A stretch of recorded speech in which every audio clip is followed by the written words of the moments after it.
dirigir nessa palestra, tá bom? Usa ela, ó Pai, em nome de Jesus. Muito obrigada. Boa tarde, amada igreja. Quero começar agradecendo o convite, fiquei muito feliz. Temos um carinho muito grande pelo pastor Joel, que inclusive sempre tem ido lá na clínica também, conversado, os nossos terapeutas já têm muito carinho por ele, esse jeito tão didático, tão lúdico de falar, facilita muito a mensagem da palavra de Deus e a gente é muito grato por isso. Agradeço a Deus pelas orações pela minha irmã, né? E as coisas deram uma bagunçada com essa questão aí. Né? Ela tem uma filhinha de 2 anos, aí eu corri para deixar com meu pai. Era para eles estarem aqui, os meus pais, todos viriam, mas ela está no hospital, mas eu agradeço desde já as orações e tenho fé de que ela vai sair logo em breve para a glória de Deus. Amém?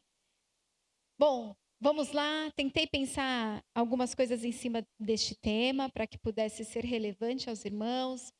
Levantem perguntas e eu estou aqui à disposição, tá bom?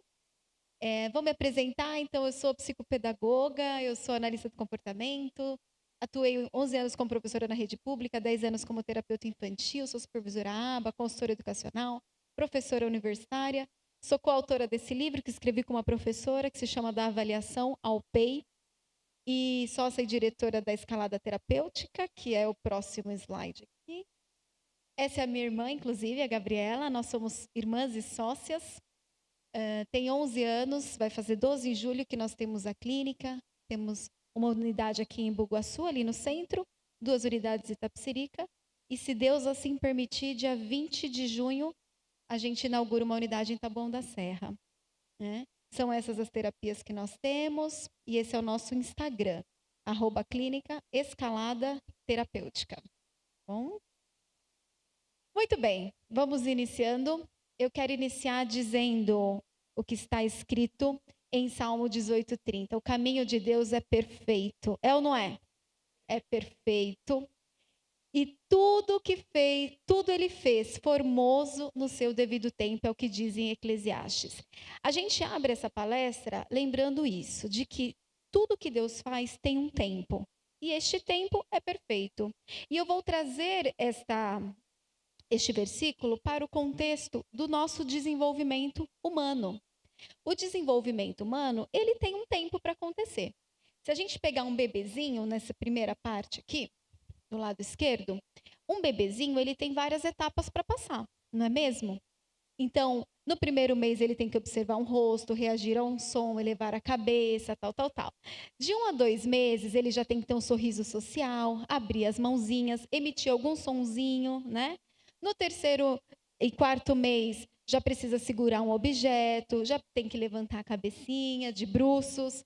Depois ele tem que já levar um objeto que ele pegou na boca, localiza um som quando começa a ouvir. Enfim, quando a gente olha para o desenvolvimento humano, cada etapa, cada mês, cada período tem algo que deve acontecer, não é? E quando algo não acontece, quando um desenvolvimento, um comportamento, uma habilidade que deveria aparecer não aparece, a gente vai dizer que está com atraso, né?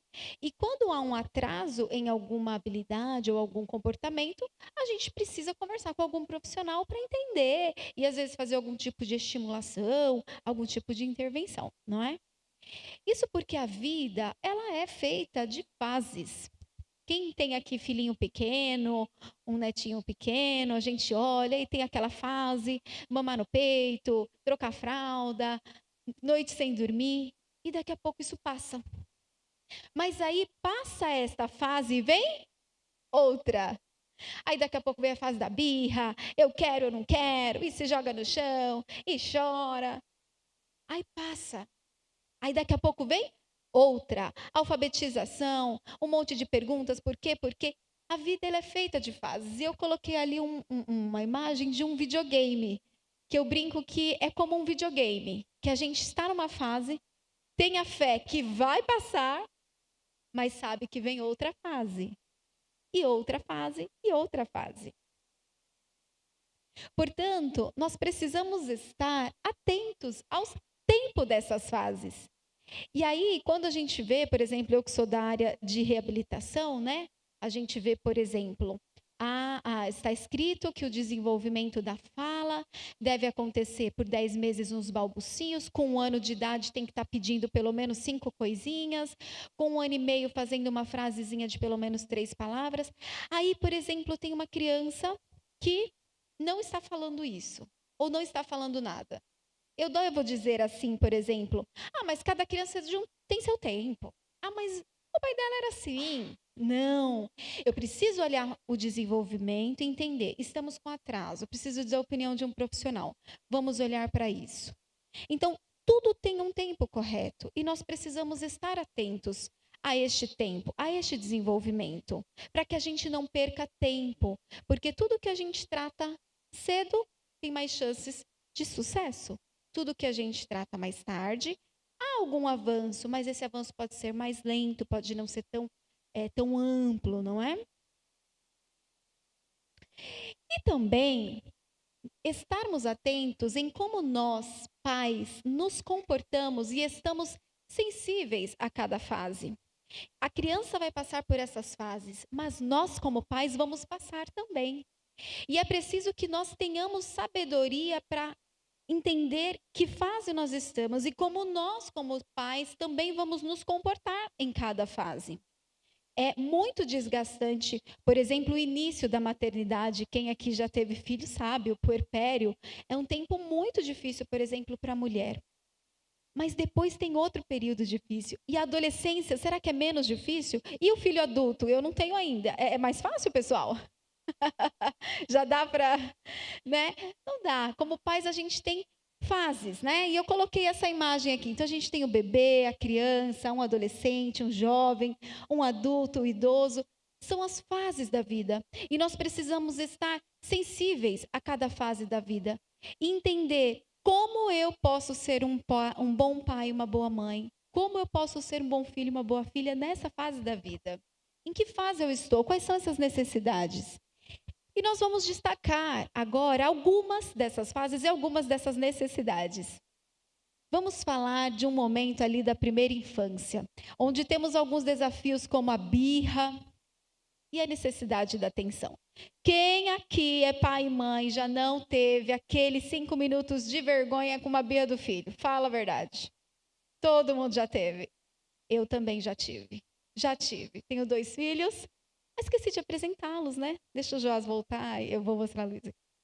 E já tivemos. A birra, pessoal, ela faz parte do desenvolvimento. É justamente quando a criança ela está entendendo os seus limites. Será que eu sou um ser que posso tudo que eu quero? Há essa dúvida. E cabe a nós pais ajudá-la a entender que não. E quais são esses limites? E como se comportar socialmente? O que é aceitável, o que não é? Então, a birra, ela faz parte. Do pobre ao rico, ela vai aparecer em todas as famílias. E o que é a birra? A birra é justamente quando a criança, muitas vezes, deseja algo e este algo não vem como ela quer, ou na hora que ela quer, ou do jeito que ela quer. E nós, pais, vamos fazer uma intervenção de ensiná-la. Mas esse ensino é difícil. O ser humano gosta de ouvir não? Não. Não, nós não gostamos de ouvir não. A criança, muito menos, né? E aí eu dou um exemplo, assim, imagina no mercado, que é um lugar clássico para uma birra, e o seu filho fala assim, mãe, compra um Kit Kat, aquele chocolate, por exemplo. Compra um Kit Kat. Aí você fala, não, hoje eu só vim comprar a mistura, não vou comprar o Kit Kat. Mãe, por favor, compra o Kit Kat. Não. Por favor, eu quero o Kit Kat. Ali ela já vai batendo o pé, já vai aumentando o tom da voz. Para com isso agora, não dá para comprar. Mas eu quero o Kit Kat. E aí ela vai o quê? Aumentando os seus comportamentos inadequados, certo? E você mantendo ali. Não, filho, hoje eu não tenho dinheiro, depois a gente vai e compra. E ela pensa, acho que eu vou ter que tentar mais um pouco. E aí, por exemplo, ela pega uma prateleira, faz assim, vrau, joga tudo no chão, faz aquele barulho, todo mundo olha e você fala assim, pega seu Kit Kat. Vamos pensar numa situação dessa. E aí você cedeu nesse Kit Kat. A próxima vez que você voltar no mercado, O que seu filho vai fazer para te pedir um Kit Kat? Quem me diz? Derrubar a prateleira. Ela já vai no comportamento que deu certo. Aquele que ela pediu bonitinho não deu acesso. Aquele que ela só falou mais alto não deu acesso. Qual que deu acesso ao Kit Kat? Jogar as coisas da prateleira. Então ela já vai nesse comportamento. Então a birra é essa tentativa da criança de falar assim: você cede de que forma? Aonde você cede? E ela aprende, isso é um aprendizado. Nós ensinamos algo para ela, ensinamos que acesso a algo é jogar as coisas no chão.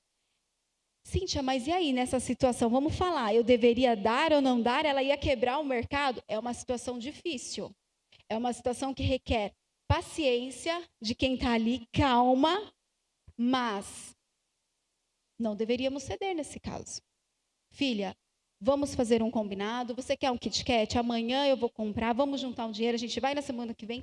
Mas a gente ensinando para ela, o não, por mais difícil que seja, a gente precisa aprender. Claro que se eu estiver falando, pessoal, de uma criança atípica, uma criança com autismo, que talvez, porque é meu público, então eu preciso falar, que talvez não tenha um cognitivo para esse diálogo, para um combinado, talvez a gente teria que pensar em outras estratégias, né? Mas até mesmo a criança atípica, ela precisa aprender o não. A gente só vai ensinar de um outro jeito, com outro tempo, com um pouco mais de calma, com um pouco mais de estratégia. Mas o não, ele é importante. E a birra, ela vai fazer parte disso.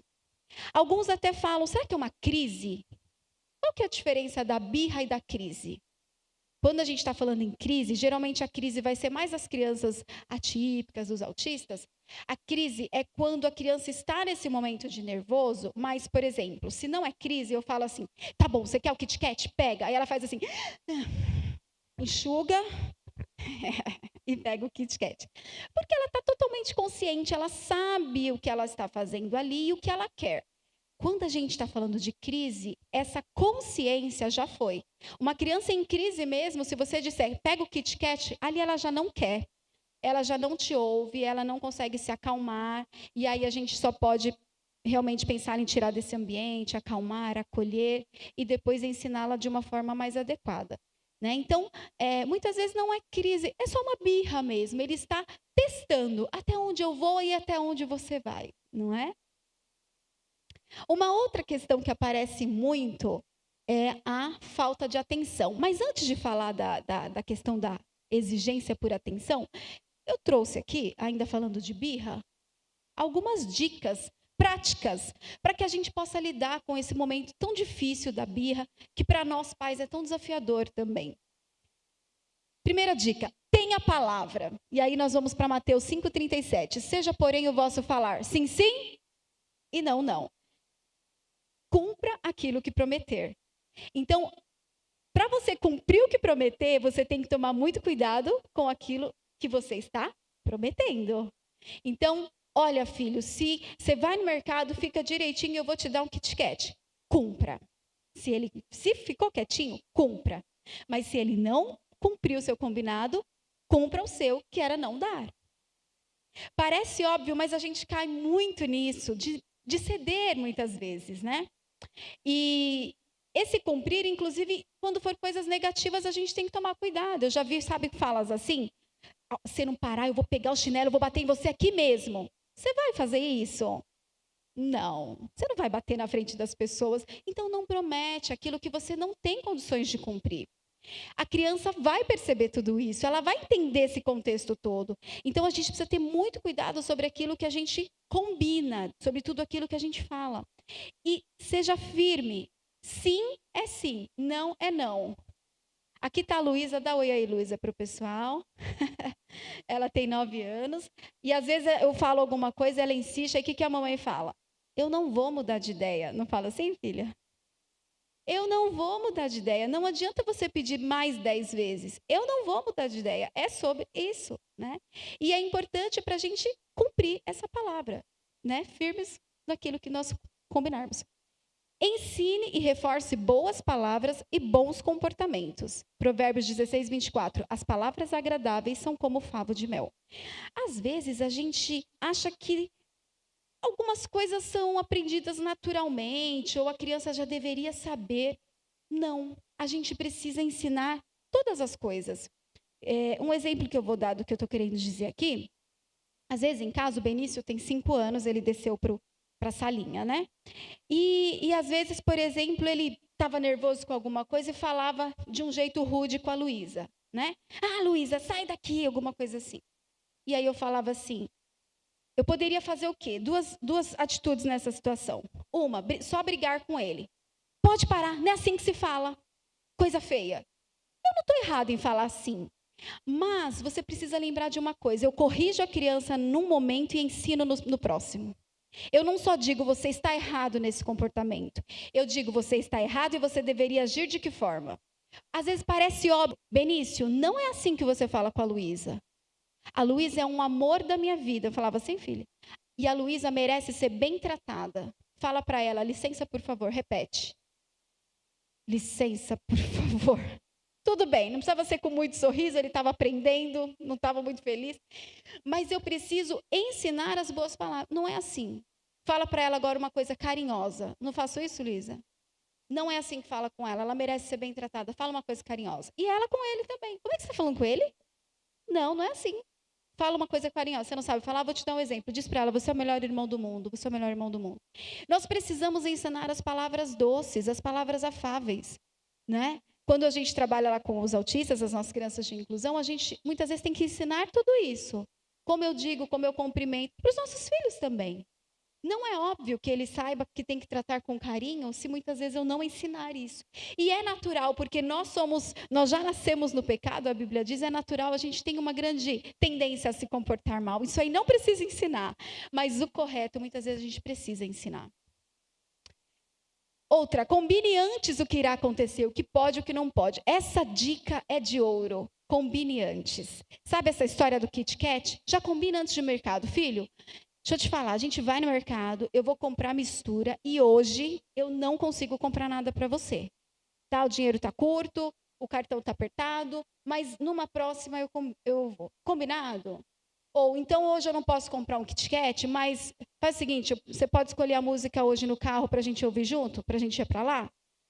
Né? Então a gente vai avisar antes. Isso, pessoal, minimiza muito os problemas de comportamento, principalmente se você é uma pessoa que cumpre o que você fala, porque o seu filho vai confiar que aquilo que você está falando realmente vai acontecer. Outra, não reforce a birra, permaneça calmo, mude de ambiente.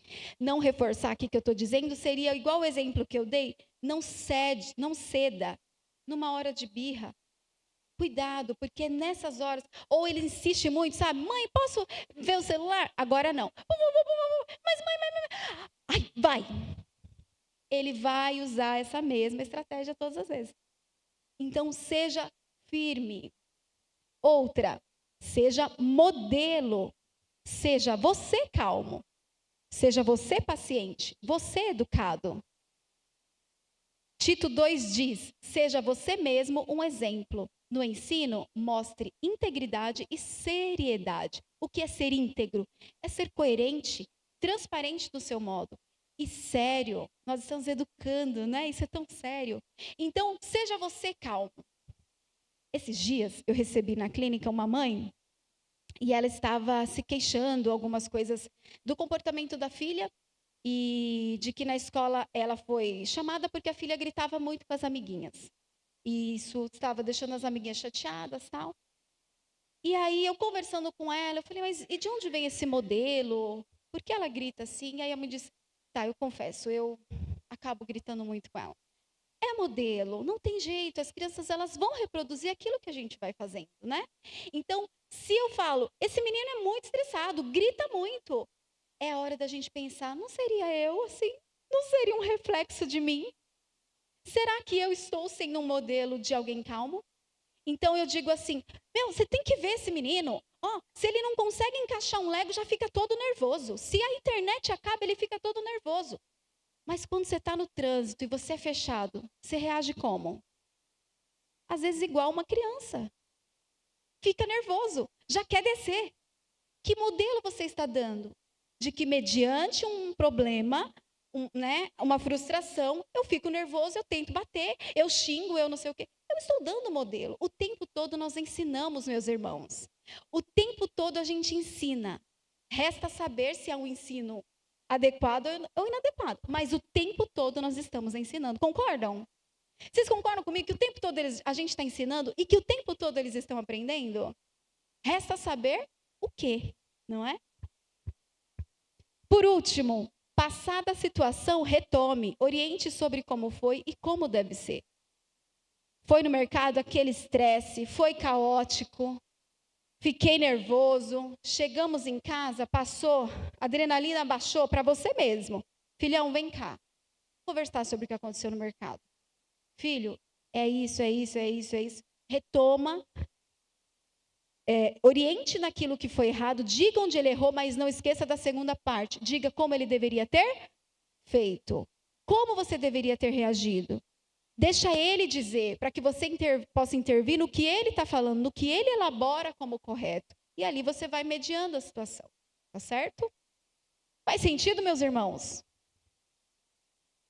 E aí vou voltar nessa imagem, nessa segunda imagem, que é algo também que a gente ouve muito. Ele quer atenção o tempo todo.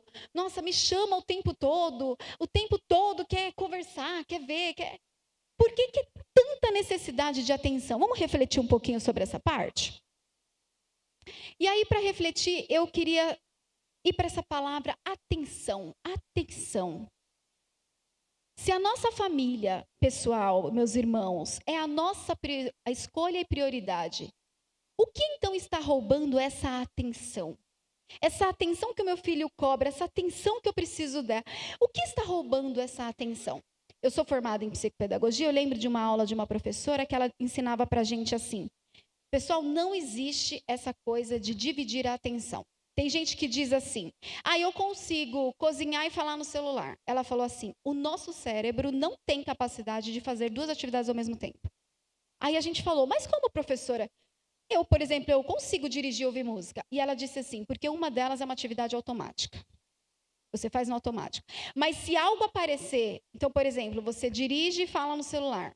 O dirigir é mais automático. E, por exemplo, falar no celular, você está mais atenta ali, porque em uma coisa você está mais atenta.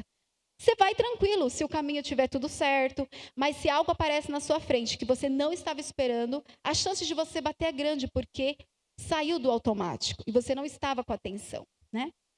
Então, o que é que rouba a nossa atenção? Porque eu só posso estar com atenção em uma coisa por vez.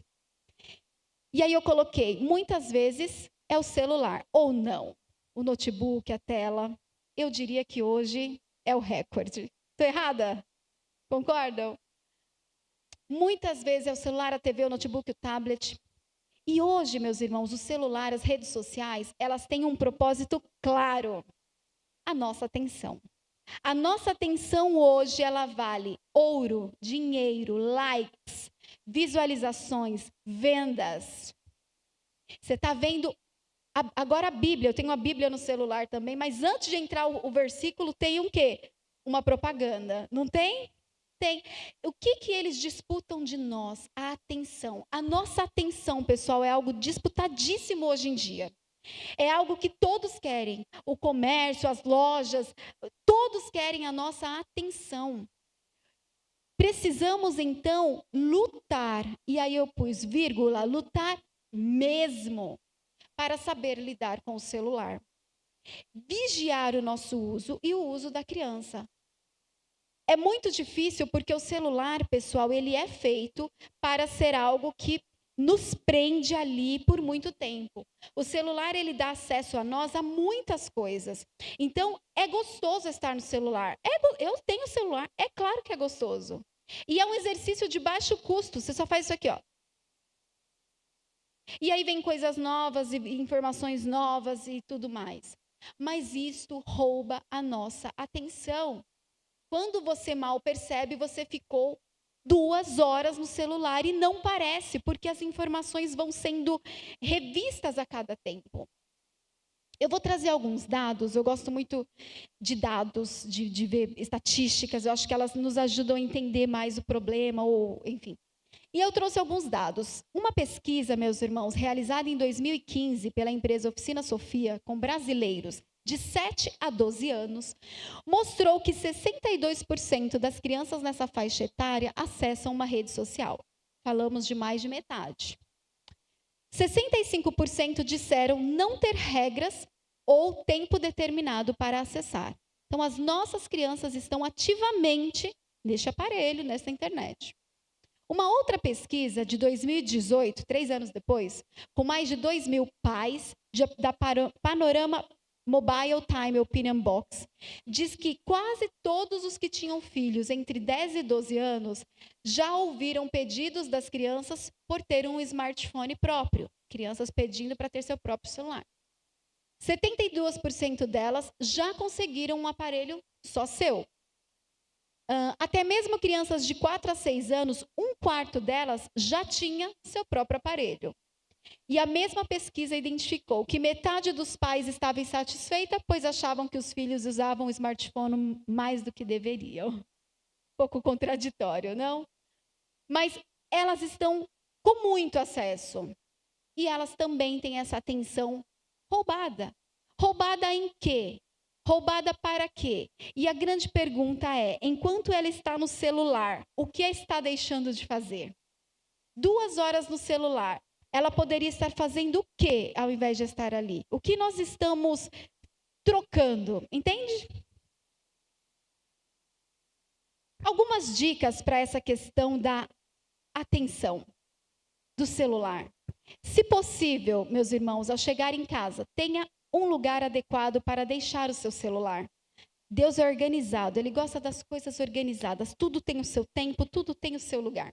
Interessante que eu fiz isso lá na clínica. O celular é um grande distrator para o trabalho também, né? A gente sabe que isso toma tempo, distrai.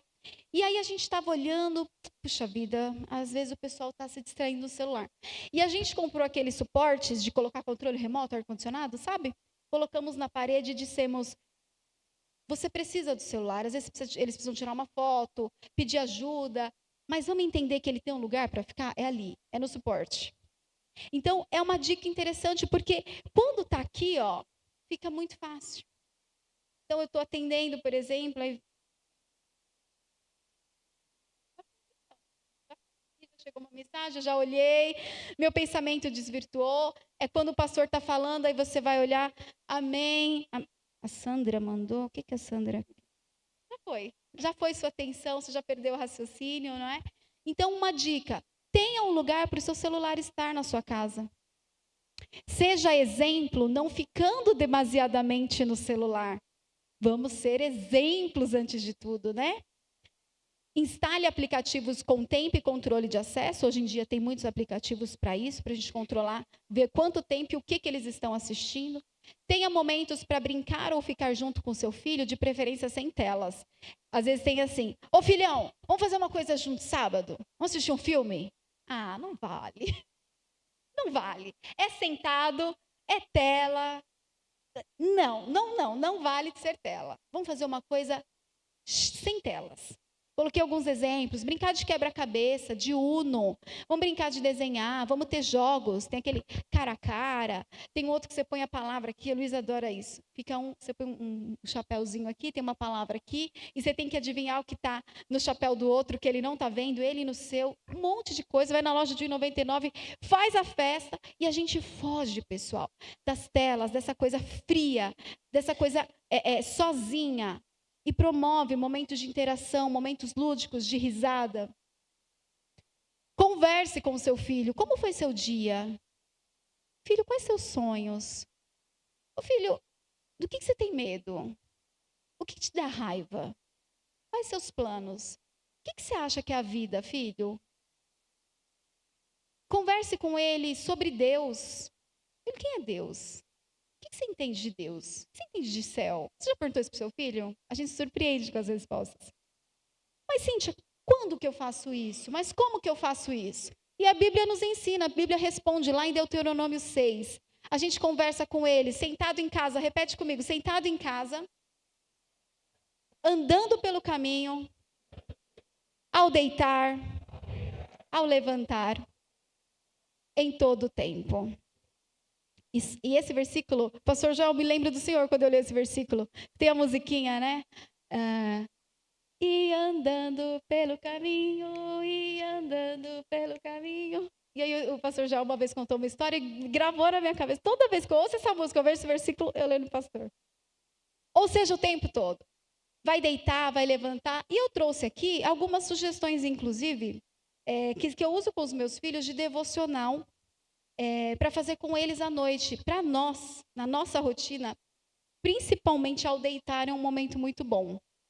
E aí eu trouxe, por exemplo, aqui uma Bíblia que se chama O Mundo Colorido da Bíblia, que conta a Bíblia com muitas imagens, né? De uma forma bem, bem lúdica. É legal de ler, uma história por dia. Esse é para bebezinhos, Bíblia das Crianças, bem baby. Fala muito dos animais, bem para crianças pequenas. Esse devocional é para meninas, se chama Boa Noite Princesinha. Aí todo dia uma historinha, um devocional e uma oração. Tá pronto. Ai, Cintia, eu não tenho muita ideia, eu não lembro. Então lê, pronto, está resolvido. Esse daqui da Turma da Mônica, também as crianças amaram. É um devocional totalmente da Turma da Mônica, com histórias em quadrinhos da Bíblia. É muito bacana. E aí tem a história em quadrinho, tem uma oração, às vezes tem uma atividade. E é legal de fazermos isso com os nossos filhos. E Bíblia, né? Essa aqui, por exemplo, eu comprei para a Luísa, se chama Bíblia Explicada para Crianças, é do Esmilinguido. A linguagem é bem facilitada para eles terem um acesso para entender alguns versículos. Então, são investimentos que nós fazemos para ter esse momento de qualidade com os nossos filhos. Amém? Vamos para a terceira e última parte, falando de um outro tempo agora. O mundo tem sido cada vez mais desafiador para a família, para a maternidade, para a paternidade, para os nossos filhos. A família está sendo atacada e os nossos filhos principalmente. E nós não podemos perder o nosso tesouro dentro de casa. Como a história da dracma perdida, acredito que conhecida pelos irmãos, em Lucas 15, que diz: ou qual a mulher que tendo 10 dracmas, se perder uma dracma, não acende a candeia e varre a casa e busca com diligência. Diligência é zelo, responsabilidade, preocupação, até achar. E achando-a, convoca as amigas e vizinhas, dizendo: alegrai-vos comigo, já achei a dracma perdida. Muitas vezes, passada ali a fase da birra, a fase de tanta necessidade de atenção, podemos ir para um outro extremo, o isolamento, a indiferença. Onde é que está aqui o adolescente, pessoal? Quarto, na tela. Adolescência. Uma fase delicada. Não tenho filhos adolescentes, mas trabalhamos com crianças adolescentes. Fase difícil. Parecem quase adultos, gostam de estar com amigos, especialmente de modo online. Podem preferir seu quarto, seu celular, seus jogos, seu mundo, mais distante, isolado. E os pais acham que é hora de baixar a guarda. Ele já tem autonomia, já cresceu, mas não é bem assim. Teve uma escola que eu trabalhei, irmãos, e tinha uma professora que tinha perdido um filho, 19 anos, estava em casa com a namorada, brigaram e ele se jogou da janela do apartamento. E passado algum tempo, eu estava conversando na escola com essa professora e eu falei assim, mas o que aconteceu? Ele não estava bem, ele tinha uma depressão, algo assim? E ela falou assim, Cíntia, você sabe que eu tinha percebido alguns dias que ele estava mais calado, mas eu fiquei pensando assim, 19 anos, na faculdade, fazendo academia, ele deve saber o que está fazendo, né? Ele deve saber se resolver. Eu devia ter conversado com ele, eu devia. Aí ela falou assim, e ela tinha um filho pequeno, ela falou assim, mas a gente acha que o filho grande não precisa da gente.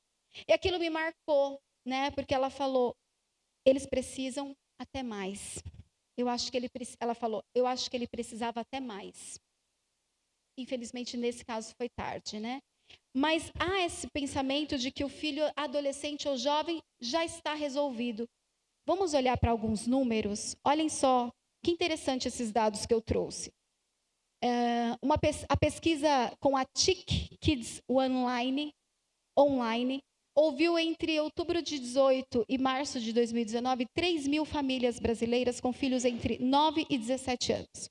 Resultados foram: 2/3 disseram usar a internet para fazer trabalhos escolares. 16% disseram ter visto online formas de machucar a si mesmo. Quase metade viu alguém ser discriminado na internet nos últimos 12 meses. 21% dos entrevistados disseram ter deixado de comer ou de dormir por causa da internet. 14% tiveram contato com conteúdo que mostrava como cometer suicídio. É muito sério. É muito sério. Ele gosta de ficar lá no quarto dele. Precisamos ter sabedoria, precisamos ter entendimento, porque o mundo está tragando os nossos adolescentes e jovens. É uma fase de muito conflito, é uma fase de muitas dúvidas e a gente precisa estar do lado. Filhão, como é que você está entendendo isso? Como é que você está vendo isso? O que você acha daquilo? Vamos mediando essas opiniões, esses olhares, né? Aqui tem um gráfico do prejuízo, do impacto das redes sociais. O maior ali é o sono, depois produtividade, saúde mental, as notas, a confiança, as amizades. É um período que a gente precisa ainda ouvir, ainda conversar, deitado, andando pelo caminho, sentar ao levantar. E não achar, já está tudo bem, já está caminhado. Vamos a algumas dicas sobre isso também, para deixar mais prático? Dê sim atenção ao adolescente. Converse, esteja do lado, perto. Planeje passeios em família, ou só você e seu filho. Isso é bacana. Eu tenho 2 filhos. Marca de sair com eles sozinhos também. Às vezes a gente acaba fazendo tudo no pacote. Hoje eu vou sair com ele, o outro fica com a mãe, o outro fica com o pai, depois a gente reveza. E pode ser perto, num passeio de baixo custo, num parque, numa cidade do interior, tomar um sorvete na praça, não precisa de grande dinheiro para isso. Faça culto doméstico, pelo menos uma vez por semana com a sua família. Irmãos, tem algumas coisas que a gente não deveria deixar morrer. Uma delas é o culto doméstico. Você tem um momento na semana que se você vai parar com a sua família, TV desligada, e nós vamos ler a Bíblia, nós vamos orar, nós vamos cantar. Nós temos testemunhado da bênção que é fazer isso há algum tempo já, né? Alguns anos. Toda sexta-feira a gente tem o nosso culto doméstico, que ou é na minha casa, ou é na minha irmã, ou é no meu pai. Faça chuva, faça sol, esteja um ou esteja 2. Chamamos às vezes amigos, todo mundo está convidado, né? É aberto, mas nós estamos religiosamente, firmemente, toda sexta-feira. É um encontro e nada pode adiar isso. Cantamos, cada um faz seu pedido, todo mundo faz oração, as crianças fazem uma apresentação, um hino também, uma musiquinha da igreja, uma palavra, cada um pode levar, a gente reveza, cada um leva a palavra numa sexta-feira, e temos testemunhado de muitos milagres, de muitas coisas. Na simplicidade, às vezes até com cobertor ali. Não podemos deixar isso morrer. E o que eu digo sempre é, o que estaríamos fazendo não fosse esse culto de sexta-feira? Vendo um filme? Assistindo uma novela? Dormindo mais cedo? Não vale a troca. Não vale a troca. Então eu quero deixar esse desafio para essa igreja. Faça seu culto doméstico, pelo menos uma vez na semana.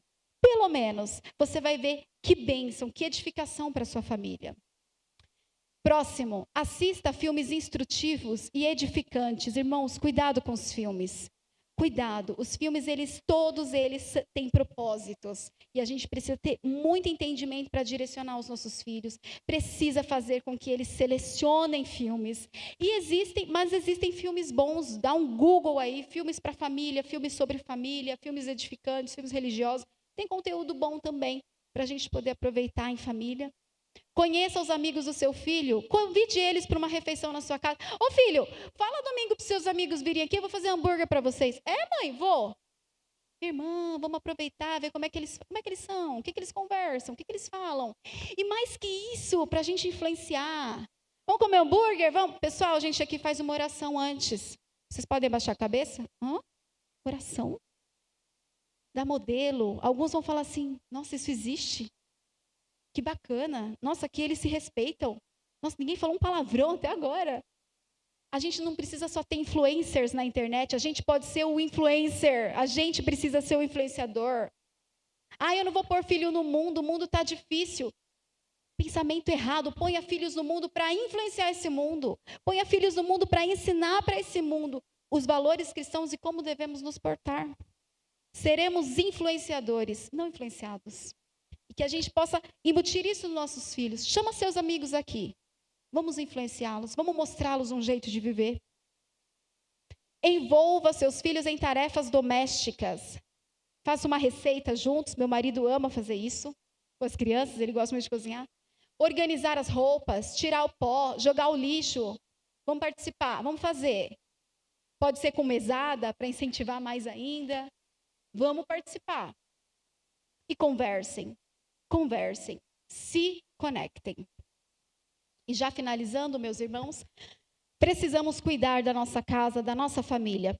Rever a nossa rotina. Muda a rotina, está bagunçado? Está cansativo? Está sem tempo? A rotina está errada. As prioridades estão erradas.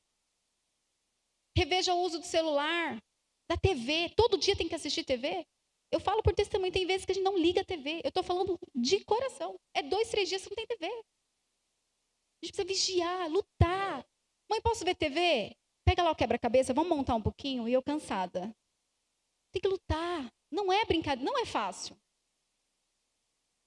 Reveja a nossa atenção, rever o nosso foco na palavra de Deus. Não podemos perder o nosso tesouro dentro da nossa casa. Como a história da dracma perdida. Então, o que devemos fazer se não está bom? Opções: trocar de casa? Será que resolve? Trocar de cônjuge? Às vezes parece uma alternativa fácil. Será que resolve? Será que o segredo de tudo é isso? O cerne do problema é esse? Viajar, larga os problemas para lá. E viajar é bom, mas eu estou dizendo, é isso que faz com que resolva aquilo que não está bom? Bater no filho que perdeu a moeda? Não, a gente precisa pensar melhores alternativas. Precisamos organizar a nossa casa. Reencontrar a dracma perdida, rever a rotina, rever a organização das coisas, rever a organização dos dias, rever as prioridades, rever as escolhas. Reveja hábitos, reveja a rotina, reveja prioridades. Reveja o lugar que Jesus ocupa em nossa casa. Cuide da sua dracma. Amém, irmãos? Para finalizar, a dracma encontrada traz alegria. Alegrai-vos comigo. Achei a dracma perdida, Lucas 15:9. E João 10:10. Eu vim para que tenham vida. Mas não só vida, não só ter uma rotina, não só acordar e trabalhar, voltar para casa, tomar banho, jantar e dormir. Ter uma vida com abundância. Uma vida com abundância, com novidade de vida. Em alegria, em família, fugindo das armadilhas desse mundo e encontrando renovo na palavra de Deus. É o que diz João 10:10. Amém?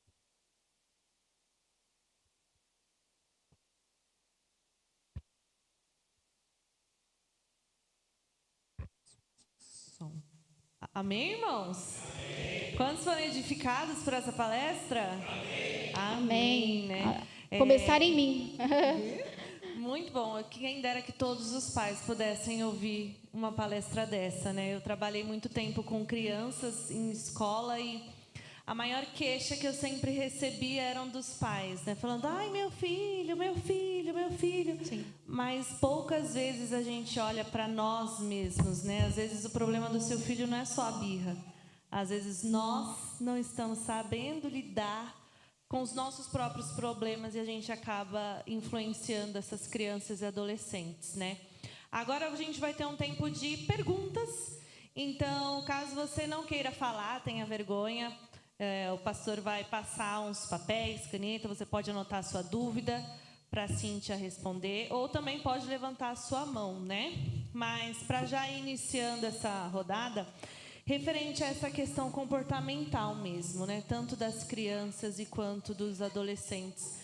Qual você acha que é o maior erro que os pais ou responsáveis estão cometendo nessa era digital e também na parte das crianças?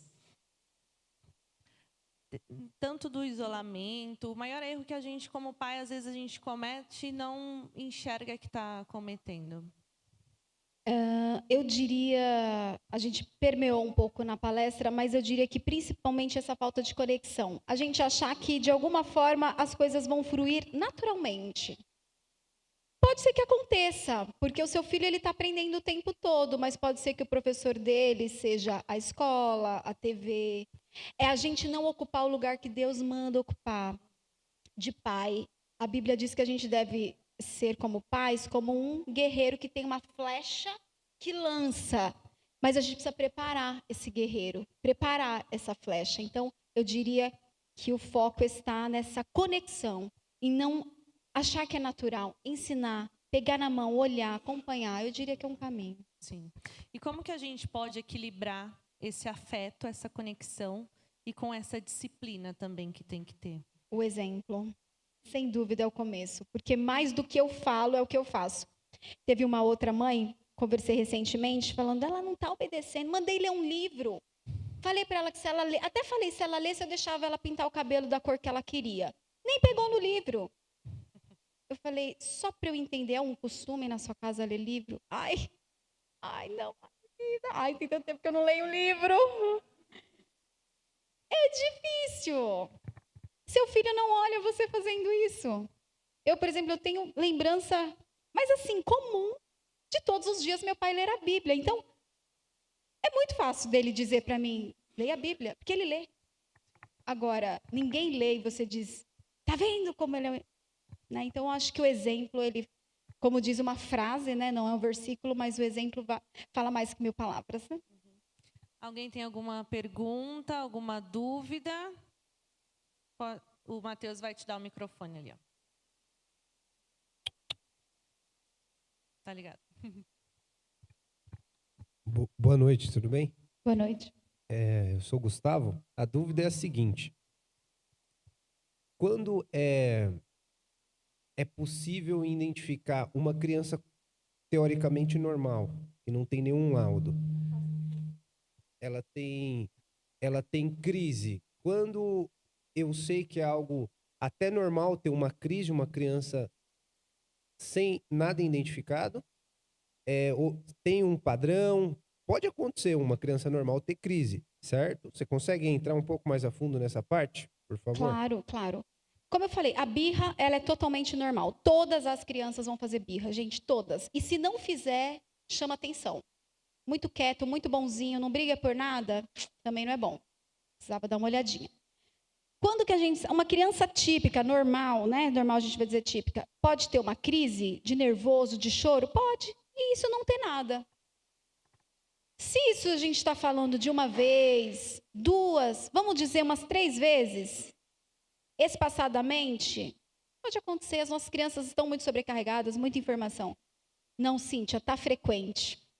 Não, já não está legal. O que a gente faz? Então, está ficando nervosa frequentemente, irritada frequentemente, explosiva, a gente fala, né? Está muito explosiva, está tendo muita crise, aí talvez seja a hora de procurar um profissional. Que profissional? Um psicólogo, por exemplo, né? E conversar um pouquinho, olha, está tendo esse comportamento, o que você acha? Então, às vezes é importante, os profissionais aí estão aí para isso. E hoje, gente, tem muita ferramenta, tem muita abordagem para poder olhar para isso. Ele vai fazer uma análise se é algo da criança, se é algo do ambiente, se é algo para orientar os pais. Então, vale muito a pena procurar um profissional. Então, quando eu procuro? Quando aquilo está atrapalhando a qualidade de vida da criança. A escola está reclamando, os familiares, ela não se concentra para fazer uma lição, ela está nervosa, é hora. Quando eu procuro? Quando está impactando a qualidade de vida. Quando está impactando a qualidade de vida. É um bom momento da gente olhar para isso e buscar uma ajuda. Pode não ser nada, pode ser alguma coisa, pode precisar de um pouco de intervenção e logo resolva. Então, talvez seja um caminho. Era nesse sentido a sua pergunta? É que hoje em dia também a gente tem visto muitos diagnósticos, né? Alguns certos, alguns errados, Mas muitos pais, principalmente nessa primeira infância, às vezes confundem mesmo, né, a birra com uma crise, né, com algum transtorno. A gente tem aí o TEA, né? E eu tenho presenciado muito isso, assim. É autista. É autista. Essa crise aí é autista. Pode levar que é autista. Então, a gente, às vezes, fica com esse medo de será que é ou será que é só a fase? Então, igual você falou, tem um momento que a gente realmente tem que olhar para o marco, né, desenvolvimento. A gente tem que olhar e falar, isso aqui já não é o padrão. Isso aqui já está passando para uma outra fase que tem que abrir os olhos, né? Entrando nesse assunto, né, que eu também sei que é um foco da escalada terapêutica, né? Aí para você já vender o seu peixe também. Como que a gente olha para uma criança assim e realmente vê aquelas principais características que às vezes não tem um padrão, né? O autismo não tem um padrão definido, é um espectro, então tem várias características, mas quais são as principais que a gente olha e fala, realmente eu preciso levar em um especialista? Só para a gente esclarecer, assim, que às vezes não são todas as pessoas que têm esse conhecimento sobre o autismo, né? Só um comentário antes de responder essa pergunta, né? Como você falou, hoje tem muito diagnóstico. E muito diagnóstico errado. Tem. Sim. Mas preciso também dizer que, sim, o autismo está aumentando numericamente. Hoje nós estamos falando número americano, porque o Brasil ainda não tem números fiéis sobre isso. Mas a estatística americana, meus irmãos, diz que nós temos hoje, e essa pesquisa é de 2025, então está bem fresquinha, uma criança autista de 8 anos a cada 34 crianças típicas, normais. Olha que número alto. E a gente está falando de um número americano. A gente suspeita que o Brasil esteja ou próximo disso ou até um pouco avançado aí em termos de quantidade, né? Então, de fato, está aumentando. Agora, que também no meio desse aumento tem equívocos? Tem. A gente também recebe equívocos, né? E voltando à sua pergunta, peraí que eu perdi um pouco o raciocínio da sua pergunta. Quais são as principais características? As principais pra características. identificar? Perfeito. Sabe que antigamente as famílias eram maiores, né? Então era mais fácil, às vezes, você ver quando um filho já estava muito diferente. Ou, por exemplo, o professor que tem 20 crianças. Aí ele fala assim, por exemplo, na educação infantil: crianças, vamos sentar aqui, que a tia Cíntia vai contar a história. Faz uma roda. Eles fazem uma roda. Vamos lá. Era uma vez, e aí todo mundo, os 19 estão te olhando, bonitinho, perninha de índio, e tem um que fica correndo. Aí você chama, fulaninho, senta aqui. Nem te ouve, ignora. E aí a professora fala assim, olha, esse garoto me chama atenção. Por que ela fala isso? Ela tem parâmetros. Ela tem 20, 19 cumprem tudo. Aquele não cumpre. 19 demoram 10 minutos para comer. Aquele não consegue comer em 20. Logo salta aos olhos dela, né? Você tem 3 filhos e um tá todo diferente. Você salta aos olhos. Então, conhecer o desenvolvimento faz com que a gente tenha parâmetros para entender o outro. Sim, mas então eu posso comparar? Não pode. Deve. Você precisa comparar o que é um desenvolvimento esperado, típico, para poder dizer, ele deveria estar fazendo tal coisa e não está. Hora de o quê? Abrir o olho, buscar a opinião de um profissional, buscar uma ajuda sobre aquilo. Então, ter como parâmetro observar as crianças da mesma idade, o que elas fazem, como elas se comportam, o que elas dão conta e o que ele não está dando, e olhar para marcos do desenvolvimento. Um Google que você coloca marcos do desenvolvimento criança de 5 anos. Tem lá o que esperar de uma criança de 5 anos. Já tem que saber tolerar ou não, já tem que isso. Aí você vai comparando mesmo. Comparando se a sua criança já dá conta. Alguma pergunta? Ali tem a Gabi. E lá atrás também. Boa noite. Eu tenho um filho de 7 anos e eu sei que, igual você disse, né, nós como pais somos exemplos para eles, e eu sei que muitas coisas em mim influenciam nesse meu filho. Nós também temos uma filha de 1 ano, mas mais especificamente no menino, ele tem um costume que eu não sei como que eu ensinei isso, que eu não gosto, eu não sei como que eu estou errando, eu não sei aonde eu estou errando especificamente para ele ainda continuar com esse hábito. Ele tem o costume muito de falar ao contrário do que eu estou pedindo. Então, por exemplo, eu falo assim, nossa, olha que cabelo lindo. Não, o cabelo não é lindo, é feio. Mas ele fala meio que na brincadeira, mas isso é um padrão para tudo. Tudo ele fala invertido. É mais ou menos isso, né, Gustavo? Sempre, qualquer coisa, ele sempre inverte. Se eu falo, não, isso aqui é branco, ele sabe que é branco, Aí ele fala, deixa é eu só preto. te perguntar, quando você diz assim, olha como isso é lindo, e ele fala assim, não, isso é feio, o que você faz na sequência? Aí eu falo, não, filho, por que você acha feio isso daqui? Isso daqui é lindo. Você realmente acha feio? Ah, não, eu tô brincando. Algumas vezes ele fala que tá brincando, mas outras vezes eu vejo que não é sério, mas ele quer parece que me testar, sabe assim?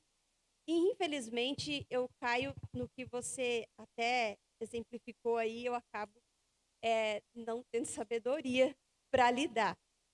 Mas, de um modo geral, em tudo, absolutamente tudo, ele sempre faz ao contrário, sabe? Entendi. Mesmo sendo algo que ele queira. Uhum. Eu te daria 2 dicas. A primeira, tente não se surpreender tanto com uma opinião diferente, porque pode ser que seja isso que mantenha ele se comportando dessa forma. Então, você diz assim, nossa, esse controle é muito bom. E ele fala, esse controle é muito ruim. Aí você fala assim, imagina, esse controle é ótimo, olha tudo que ele faz. Nananana. Pode ser, hipótese, tá? Precisaria de mais dados para analisar. Pode ser que essa atenção toda que você dá depois, explica, conversa, seja, na verdade, tudo que ele esteja buscando, uma atenção sobre aquilo. E aí, o que a gente pode tentar fazer sobre isso? Tenta dar atenção em outros assuntos, em outras coisas, tenta aumentar um pouquinho mais a atenção, aumentar um pouquinho um tempo de qualidade mais com ele, para ver se diminui. Pode ser que ele esteja tendo mais atenção quando ele se comporta dessa forma, ou seja, mais atenção quando ele age errado do que certo. Eu dou um exemplo sobre isso rapidinho. Imagina a mãe na cozinha lavando louça, aí ela fala assim, deixa eu pegar um negócio no quarto, aí ela passa. Aí o filho está bonitinho, brincando no chão, bem lindo, você não fala nada. Aí está em paz, graças a Deus. Deixa ali que eu vou aproveitar e lavar minha louça. Aí você passa. Aí ele fala assim, mãe, estou lavando louça. Agora eu não posso. Mãe, agora eu não posso. Mãe, agora eu não posso. Daqui a pouco você ouve assim, buft. O que você faz? Corre lá. Você quebrou! Eu já falei para você, toma cuidado. Pergunto, ele recebe mais atenção quando ele faz algo adequado ou inadequado? Inadequado. Pergunto de novo, como ele vai começar a chamar a sua atenção? Gente, isso é um segredo, deixa eu contar para vocês. Começa a elogiar mais os adequados. A hora que você passou, você fala assim, que lindo, filho, tá brincando tão tranquilo. Isso, toma cuidado com as coisas, não quebra, viu, amor? Entende? Vai falando mais um pouco do positivo, pode ser, é uma hipótese, tá? Não tenho como saber. Pode ser que ele tenha muita atenção quando ele faça isso e menos atenção em outras coisas. E a segunda dica é, tente não discordar, tente quebrar um pouco esse padrão. Nossa, que controle bom! Não, esse controle é ruim. É um pouco ruim. E aí me diz se ele vai se diminui um pouco, porque ele vai falar, ela não vai questionar sobre isso? Pode ser que ele comece a perceber também. Eu tentaria essas 2 coisas e um pouquinho nesse caminho. Espero ter ajudado. Joca?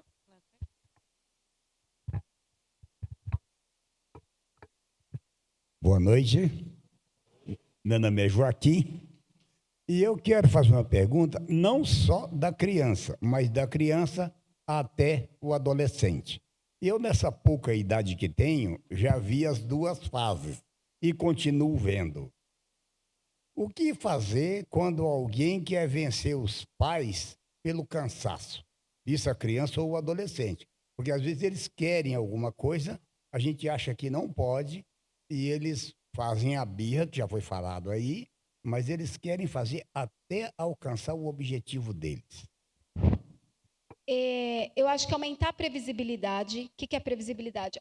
Explicar como as coisas acontecerão. Olha, vai ser assim, assim, assado. Isso pode, isso não pode. Avisar com antecedência. E fazer combinados com que você cumpra fielmente. Não ceder. E, gente, isso eu vejo que os pais acabam pecando muito nisso. Mas não ceder quando você faz um combinado. Provavelmente, eles insistem porque em algum momento insistir tanto deu acesso. Entende? Provavelmente eles insistem porque insistir tanto em algum momento deu acesso. Porque senão, do contrário, ele vai falar, não adianta, igual eu falei para a Luísa, eu não vou mudar de ideia. Pedir mais 10 vezes não muda. A tendência é insistir menos, né? Então, eu iria nesse caminho. Mais previsibilidade, cumprir ali o que se fala, né? Mostrar que não vamos ceder. E não ceder. É um caminho para diminuir um pouquinho. Muito bem. A última? Tá. A última é a gente encerra. Extrapolei, pastor, o tempo. Perdão. Boa noite. Só para concluir isso tudo que foi falado, e eu, inclusive, tenho um da parte da birra e um, graças a Deus, não está isolado, mas é dessa fase. E, graças a Deus, eu consigo manter esse. Eu falei, não, vai ser não. E a gente... Só que isso me consome, principalmente quando é o dia que um está na birra e o outro acordou de lua. E aí o não prevalece, o sim prevalece, mas eu me sinto extremamente irritada, eu quero morder alguém na rua, eu fico nervosa. E como que a gente... Cuidado se encontrar a irmã na rua, hein? Como que a gente busca esse equilíbrio? Eu sei que, né, a gente ora e tal, mas assim, esse equilíbrio para segurar até que tudo se ajeite. A gente acabou focando mais, né, na maternidade, paternidade, mas a gente precisa se olhar também como pessoas, né? E precisamos ter uma saúde mental boa para isso, uma saúde emocional. E, às vezes, precisamos também de meios para isso. Primeiro, claro, é a palavra de Deus, apegar a Deus, intensificar nossa devocional diária, pedir forças. Mas eu poderia também deixar a dica, faça uma terapia, procure um profissional para que a gente também tenha esse apoio psicológico, de verdade, emocional. Irmãos, os tempos estão difíceis. É muita pressão, a ansiedade tomando conta, a depressão tomando conta. Eu brinco que vai sobreviver nessa terra quem tiver boa saúde emocional, física, espiritual, porque não está fácil, né? Então, eu iria para a palavra e também uma ajuda, termos. Psicólogo é o seguinte, gente, deixa eu falar uma frase para vocês. Não é versículo, por favor. É uma frase só. Que diz assim, psicólogo é o seguinte... nem todo mundo precisa, mas todo mundo merece. Se você não precisa, você merece.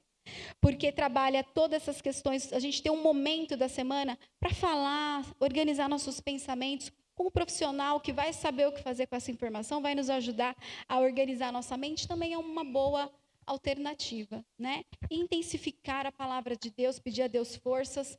E eu vou fechar só dizendo uma coisa, e vamos também, como pais, tomar um hábito de proferir palavras de bênção. É um costume nosso lá em casa, a gente leva eles na escola e no caminho faz a oração e depois eu começo a proferir. Filhos, vocês são bênçãos de Deus, vocês estão nesse mundo para servir, vocês são bênçãos, vocês vieram para amar, vocês são filhos obedientes. O tempo todo, meus irmãos, não, eu erro também, meus filhos erram também, mas eu vou botar a palavra de bênção. Vocês são obedientes, vocês são educados, vocês são calmos, vocês não são rebeldes, e eu vou botando isso na cabeça também, palavras de bênção.